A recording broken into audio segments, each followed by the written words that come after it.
Hello guys, தமிழக அரசு சார்ந்து இந்த அளவுக்கு எதிர்க்கட்சிகள் குற்றச்சாட்டு முன் வச்சிருப்பாங்களான்னு எனக்கு தெரியல. அந்த அளவுக்கு உதயநிதி ஸ்டாலினா இருக்கட்டும், இபிஎஸ்ஆ இருக்கட்டும், உதயநிதி ஸ்டாலினாவது பேசியிருக்காரு. இபிஎஸ் தாவேகா அரசு குறித்து ஆர்ப்பாட்டமே அறிவிச்சிருக்காரு. அதை பற்றி முழுக்க இந்த வீடியோவில் பார்க்க போகிறோம். வாங்க வீடியோக்குள்ளே போகலாம். ஃபர்ஸ்ட் ஆஃப் ஆல், அமைச்சர் இந்து சமய அறநிலையத்துறை அமைச்சர் ரமேஷ் இருக்கார்ல, அவர் இப்போ கோயிலில் சமீபத்தில் போனார். அப்போது அந்த ப்ரைஸு, அந்த காசு வாங்கிட்டு உள்ளே விடுறது, அதில் சார்ந்து நிறைய குளறுபடி, அப்புறம் மக்களோட மக்களாக இருந்து சாப்பாடு எப்படி இருக்குது எல்லாத்தையுமே செக் பண்ணார். எல்லாருமே மாட்டினாங்க. யாரெல்லாம் ஊழல் பண்ணாங்க அப்படிங்கிற எல்லா லிஸ்ட்டை விட்டு எடுத்து ஒரு நல்லாவே பண்ணியிருந்தார். அதுபோல் இப்போது மதுரை கள்ளழகர் கோயிலில் ஆய்வு பண்ணார். பட் ஆனால் இது போல் போய் ஆய்வு பண்ணுவார்னு எதிர்பார்த்தா வேறு ஒன்று பண்ணிருக்காரு. என்னங்கிறத பார்க்கலாம். அதாவது பூஜை பொருட்கள் விற்பனை கடைலாம் இருக்குல்ல. இப்போ நம்ம கோயிலுக்கு போகிறோம் அப்படின்னா நிறைய கடை இருக்கும். ஒருத்தன் 50 ரூபா வைப்பான், ஒருத்தன் 100 ரூபா வைப்பான். ஏன்னா இதுக்குன்னு விலைப்பட்டியல் இருக்காது. நீங்கள் யோசிப்பீங்க, ப்ரோ கடையில் இவ்வளோதான் தேங்காய் பழம் இவ்வளோதான் விலை கொடுப்பாங்க அப்படின்னா 30 ரூபா 40 ரூபா சேர்த்து விற்பாங்க. கவர்மெண்ட் சார்ந்து ஒரு விலை நிர்ணயம் இருக்கும், இந்து சமய அறநிலையத்துறை சார்ந்து. பட் ஆனால் இதெல்லாம் கேட்க முடியாதுல்ல. இப்போ நீ 50 ரூபான்னு சொல்லி இந்த விலைப்பட்டியல் எங்கள் போர்டில் வச்சுட்டீங்க அப்படின்னா மேக்ஸிமம் எல்லா கடையும் வைக்கணும். அந்த மாதிரி நடக்கிறது இல்லை. இதையும் கண்டுபிடிச்சிட்டாரு. இதை கண்டுபிடிச்சி என்ன சொல்லிருக்காரு அப்படின்னா, இந்த HRNC இருக்குல்ல, இந்த இந்து சமய அறநிலையம் சார்ந்து இருக்கக்கூடிய இந்த கோயில்களில் எல்லா இதுலேயும் காட்சிப்படுத்தணும். இவ்வளோ தான் ரைட்டு, இவ்வளோ தான் ரேட்டு, ப்ரைஸ் டீட்டெயில்ஸ் எல்லாத்தையும் காமிக்கணுங்கிற மாதிரி சொல்லியிருக்காரு. இந்த அரசு அங்கீகரிக்கக்கூடிய விலைப்பட்டியலில் மட்டும்தான் இருக்கணும். எக்ஸ்ட்ரா வச்சு விற்றீங்க அப்படின்னா கண்டிப்பாக உங்களுக்கு ஜெயில் தான் அப்படிங்கிறத சொல்லியிருக்காரு. திண்டுக்கல் லியோனி இவர் விஜய் சார்ந்து ஒரு பெரிய விமர்சனத்தை வச்சுருக்காரு. கோயிலில் துண்டு போட்டு அமர்ந்த சிஎம் ஜோசப் விஜய், மூகாம்பிகை கோயில் போனால் எம்ஜிஆர் ஆகிட முடியுமா? ஜோதிடத்தை நம்பி நீங்கள் ஆட்சியில் அமர்ந்திருக்கிறீங்க, நீங்கள் அந்த ஜோதிடத்தாலேயே நீங்கள் வீணாக போக போகிறீங்க அப்படிங்கிறாரு. அதே போல் நம்ம சேகர் பாபு சமயத்தில் ஒரு வாய்ஸ் கொடுத்தார்ல, அதில் நீங்கள் மட்டும் அமைச்சர் பேரை கரெக்டாக சொல்லிட்டீங்க அப்படின்னா நான் 10 லட்ச ரூபா பரிசு தரேன்னு சொன்னார். அதை சொல்லியும் கிண்டல் பண்ணி பேசியிருக்காரு.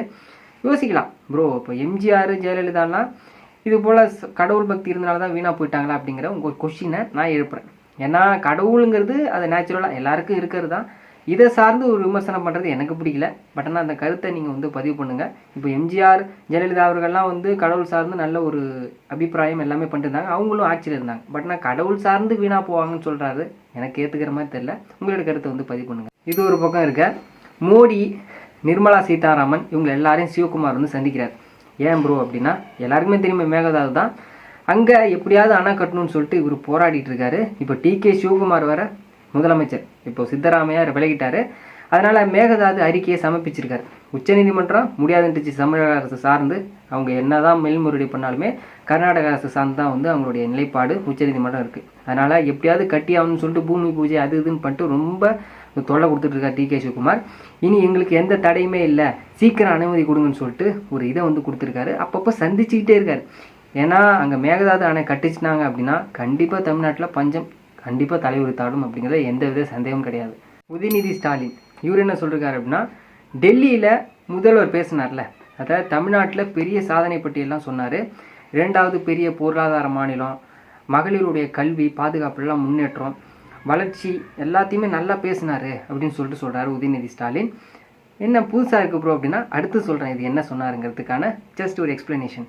ஓகே, மேகதாது பற்றி அவர் வாயவே திறக்கல, அதை ஏன் பேசியிருக்க வேண்டியதானே? இப்போ இவ்வளோக்கு பாராட்டி பேசினார்ல உதயநிதி, 2வது பொருளாதார மாநிலம், கல்வி வளர்ச்சி அப்படின்னு சொல்லிட்டு இது எல்லாமே நாங்கள் செஞ்சது. எப்படி திமுக ஆட்சி செஞ்சதை அப்படியே போய் சொல்லியிருக்காரு. எங்களுடைய ஆட்சி காலத்தில் இருக்கக்கூடிய அந்த வளர்ச்சி, 2வது இந்தியாவிலே பெரிய பொருளாதார மாநிலம், அதெல்லாம் சொல்லிட்டு தான் சும்மா வந்திருக்காரு. மேகதாது பற்றி வாயவே திறக்கலை அப்படின்னு சொல்கிறாரு. அது மட்டும் இல்லாமல் திமுக செய்த சாதனைகளை அப்படியே ஸ்டிக்கர் ஒட்டிக்கிறாங்க. அதுதான் இவங்களுடைய வேலை அப்படிங்கிற மாதிரி சொல்கிறாங்க.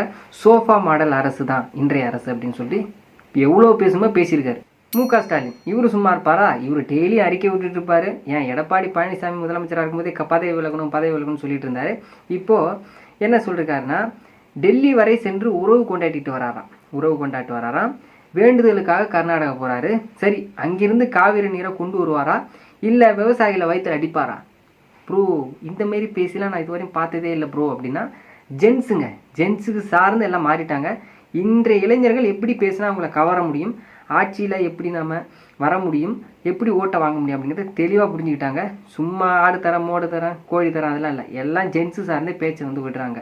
ஏன்னா இப்போ முதலமைச்சர் விஜய் சார்ந்து அவ்வளோ குற்றச்சாட்டுகள் வந்துக்கிட்டே இருக்குது. இந்த பேரவை நடந்த சட்டப்பேரவையில் நம்பிக்கை வாக்கெடுப்பில் தாவேகாவுக்கு ஆதரவாக வந்து வாக்களித்தாங்கல்ல, அதில் அதிமுக எம்எல்ஏக்கள் 25 பேர், அதில் ஒரு சில பேர் வந்து வந்துட்டாங்க. மீதி 4 பேர் வந்து அந்த எம்எல்ஏ பதவியிலேருந்து விலகிட்டு தாவேகாவில் இணைஞ்சாங்க. ஓகேவா? அந்த தாவேகாவில் 4 பேருக்கும் ஒரு சின்ன ஒரு பிரச்சனைங்கிறத விட பெரிய பிரச்சனை தான். 21 எம்எல்ஏக்கள் வந்து ஆல்ரெடி போய் சேர்ந்துட்டாங்க. அவங்க 2 பேருக்குள்ள பிரச்சனை, எஸ்பி வேலுமணி, இபிஎஸ் அதெல்லாம் பிரச்சனை நடந்தது. 4 பேர் எனக்கு வேணான்னு சொல்லிட்டு போனாங்கல்ல, அவங்க மேலே கட்சி தாவல் தடை சட்டம் போட்டிருக்காங்க. அது சார்ந்துமே ஜேசிடி பிரபாகர்னு சொல்லியிருக்காரு. அதை அடுத்தடுத்து பார்க்கலாம். ராஜினாமா பண்ணாங்கல்ல 4 எம்எல்ஏக்கள், ஏடிஎம்கே எம்எல்ஏக்கள், ஜெயக்குமார், இசக்கி சுப்பையா, மரகதம் குமர்வேல், சத்யபாமா, இவங்க 4 பேருக்கும் சபாநாயகர் ஜேசிடி பிரபாகர் நோட்டீஸ் அனுப்பியிருக்காரு. உங்கள் மேலே ஏன் ஆக்ஷன் எடுக்கக்கூடாது அப்படின்னு கேள்வி கேட்டிருக்காரு. 7 நாட்களில் நீங்கள் இதுக்கான விளக்கம் அளிக்கணும். எப்படி நீங்கள் வந்து அந்த எம்எல்ஏ பதவியிலேருந்து வந்தீங்க, எதுக்கு வந்து போனீங்க அப்படிங்கிறதுக்கான விளக்கம் கண்டிப்பாக கொடுக்கணும்னு சொல்லிட்டு ஜேசிடி பிரபாகர் வந்து நோட்டீஸ் வந்து விட்டுருக்காரு. இபிஎஸ் அவர்கள் இவர் என்ன சொல்லியிருக்காரு அப்படின்னா, கூட்டுறவு பயிர் கடனை முழுசாக தள்ளுபடி பண்ணணுங்க.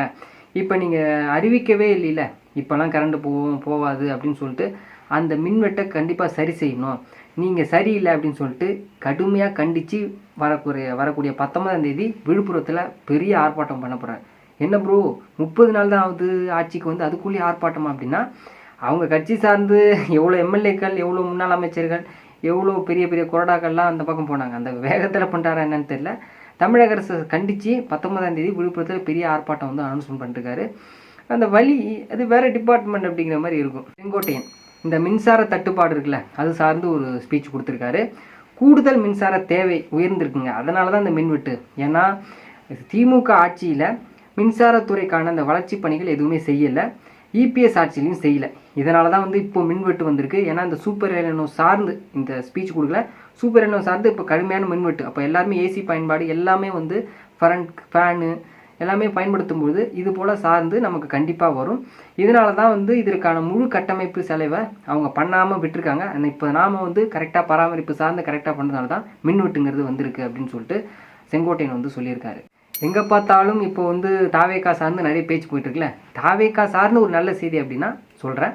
இந்த 6வது வார்டு பகுதி திருப்பூர் இருக்குல்ல, அங்கே ஒரு ரோடு போடும்போது எல்லாரும் பார்ப்பாங்க.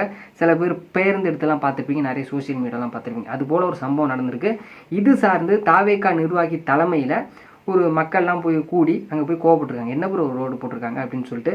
இது சார்ந்து அந்த வீடியோலாம் வைரல் ஆச்சு. அதனால் மாநகராட்சி அதிகாரி ஒப்பந்ததாரெல்லாம் முற்றுகையிட்டு இந்த தாரையெல்லாம் பேர்த்து எடுத்து காமிச்சிருக்காங்க. அப்போ அது சார்ந்து கண்டிப்பாக நடவடிக்கை எடுக்கப்பட்டிருக்குது. ஆனால் இது போல் ரோடு போடும்போது நீங்கள் ஆல் ஓவர் தமிழ்நாட்டில் பார்த்தீங்க அப்படின்னா ஒன்று மிஞ்சுமா அப்படிங்கிறது கேள்வி எழுப்பப்படுது. அதை உங்கள்கிட்ட விட்டுறேன். உங்களுடைய கருத்தை வந்து கீழே பதிவு பண்ணுங்கள். ஓகேவா?